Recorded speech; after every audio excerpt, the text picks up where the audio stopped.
Bali umaga na siya nakakauwi. Nang gabing to, nahihirapan ako makatulog. Kaya habang nakahiga lang ako, nakatingin lang ako sa kisame ng kwarto namin. Hanggang may narinig ako, parang pagaspas ng pakpak. Mahina at mabagal lang to. Parang kung iisipin mo, para siyang pagaspas ng pakpak ng manok. Pero sobrang bagal at mahina lang to. Dahil first time kong makarinig nito, kinabahan talaga ako. Pero hindi ko sinilip kung ano yon.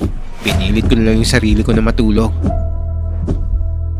Kinabukasan, habang nagsasampay ako nito ng kumot sa may bandang gate namin, nakita akong may dumaan na buntis sa labas. Kaya dito ko na naisip na kaya pala meron akong naririnig na ganun kagabi. Dahil meron pala kaming buntis na kapitbahay. Wag na wag kang bibili ng walang hasang. Sabay nakipagbiruan ulit siya sa iba niyang customer na para bang sinimplihan niya lang akong balaan para hindi malata ng iba o ng mga tindero dito sa talipapa. Hindi ko alam kung anong meron sa walang hasang na isda o kung bakit niya ako pinipigilang bumili nun.